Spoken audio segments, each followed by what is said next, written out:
aquí estoy hablando de plataformas de lanzamiento, es decir, de puntos a partir de los cuales se estaban exportando políticas y conocimiento. El primer punto era Washington como sede de la OEA, que era la encargada de producir y difundir políticas. O sea, era la encargada de promover una transformación política a través de la transformación del sistema educativo. Y la sede universitaria estaba en Tallahassee, Universidad Estatal de Florida, que era la que tenía a su caso la formación de multiplicadores de su discurso pedagógico y de su concepción del mundo, transferencia de conocimiento.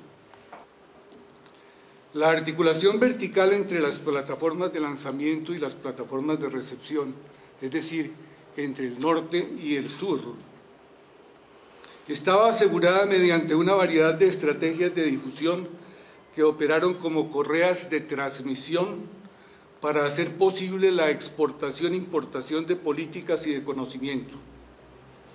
Entrenaron 400 técnicos mediante al menos 20 cursos de carácter multinacional, desarrollaron programas de formación, ellos hablaban de training, que no es lo mismo que formar, training, programas de formación de multiplicadores de alto nivel cognitivo en Tallahassee, a través de los programas de posgrado y los seminarios intensivos, por medio de los cuales se transferían teorías y enfoques metodológicos, tales como el conductismo, behaviorismo y el análisis de sistemas.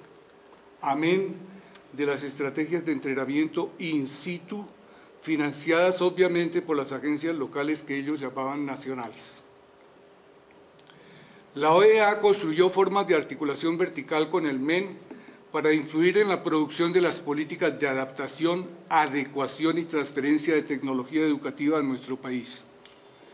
Y la Universidad Estatal de Florida constituyó formas de articulación vertical con las facultades de educación para influir en los procesos locales de formación de multiplicadores y maestros de maestros. La OEA trabajó para convertir al MEN en un centro de reproducción y de recontextualización de sus políticas, y la Universidad Estatal de Florida incentivó procesos de reorganización técnica y administrativa en las facultades de educación para garantizar la conversión de estas en centros de reproducción y recontextualización del conocimiento que se producía en Tallahassee.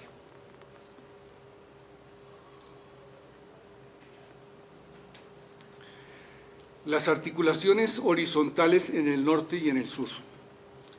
Sobra decir que hubo una articulación horizontal estratégica en el norte entre la OEA y la Universidad Estatal de Florida para crear las condiciones de la transferencia que yo personalmente llamaría las condiciones de exportación e importación de los excedentes de capital simbólico. E innecesario es también decir que hubo una articulación horizontal estratégica en el sur entre el MEN y las facultades de educación, dos enclaves absolutamente estratégicos que trabajaron en llave para alcanzar los objetivos del plan.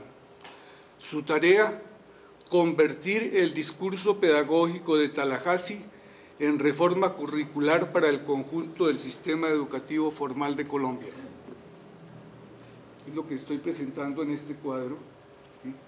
Una articulación horizontal entre la OEA y la Universidad Estatal de Florida en el norte, que era el montaje de un sistema complejo de importación-exportación de excedentes de capital simbólico y de conocimiento en Estados Unidos. Y una articulación en el sur, que era la articulación correspondiente entre el MEN y las facultades de educación, cuya finalidad precisamente era producir la reforma curricular de los años 70, y que, como he dicho, era un intento de traducción del discurso pedagógico de Tallahassee para ponerlo en forma de currículo obligatorio para nuestro país. Nada era gratis. Los costos de experimentación, implementación y adaptación inicial eran sufragados con préstamos o ayudas internacionales condicionadas a la aceptación de la asesoría en tecnología educativa. De modo que los servicios se cobraban y las cuentas de cobro se pasaban. La venta era a plazos, pero era venta, no donación, y además venta condicionada a la aceptación, comillas, voluntaria de la asesoría. Vendían la idea de que ellos se limitaban a aportar los recursos o los medios para resolver los problemas educativos locales y que estaban ayudando a ahorrar dinero. Ellos solamente entrenaban en el cómo hacerlo y dejaban a los nacionales los qué y los para qué. Por lo demás, los agentes nacionales de la transferencia, tratando de ponerse al abrigo de la crítica local, repetían lo mismo, que ellos solamente estaban transfiriendo el enfoque y la metodología, pero no los productos. Ese era el pequeño detalle.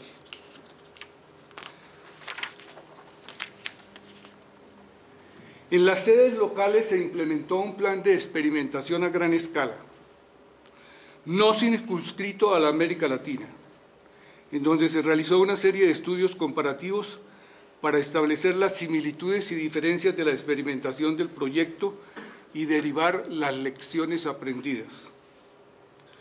Lo que en realidad estaba ocurriendo bajo el nombre de transferencia era la organización y montaje de una máquina compleja de exportación de bienes simbólicos o de conocimiento que se correspondía con el inicio de una sociedad y una época postindustrial que conduce, comillas, a atareamiento más intenso en el terreno de la cultura y de la socialización, palabras del grupo Federici, tal como había sostenido ese grupo. Y yo agregaría a una organización calculada de las agencias, agentes, procedimientos y discursos de exportación e importación de esa otra modalidad de la producción social, la relacionada con los bienes simbólicos y con el conocimiento. Para los efectos de la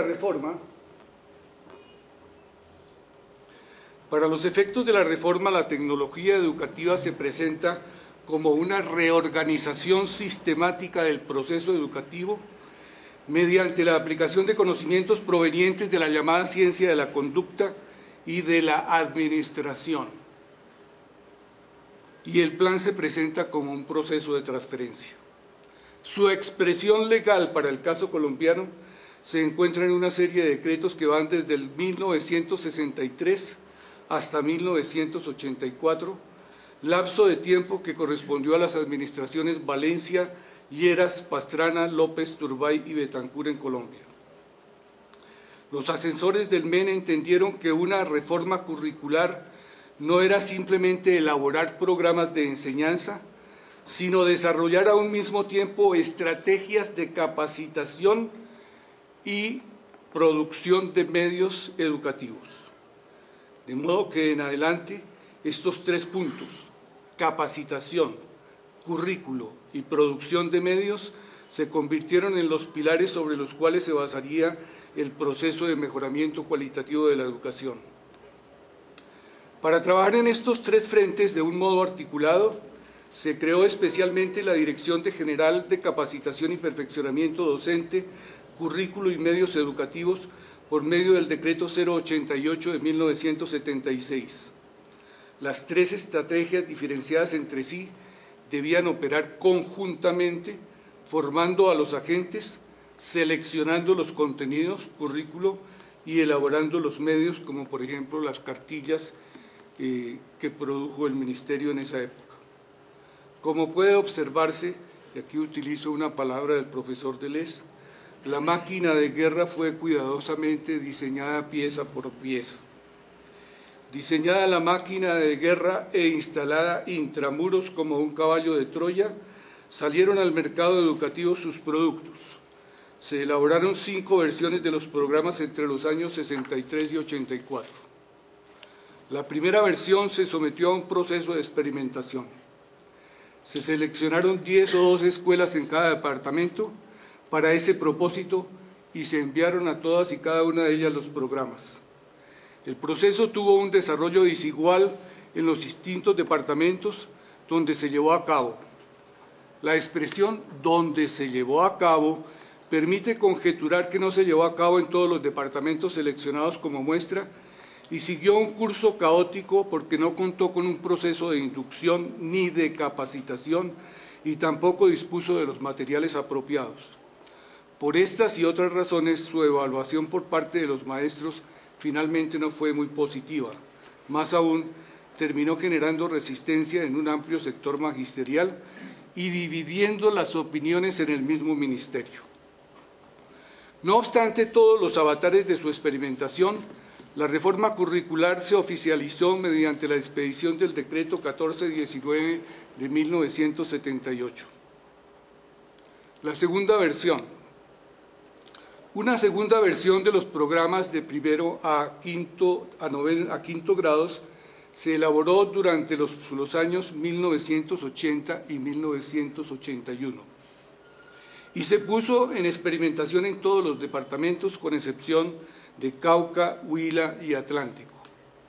El programa de sociales suscitó una amplia polémica ideológica que impidió su experimentación y finalmente quedó a la deriva porque se canceló el simposio nacional en el que estaba prevista su presentación y discusión públicas. Ven ustedes, el objeto de disputa más importante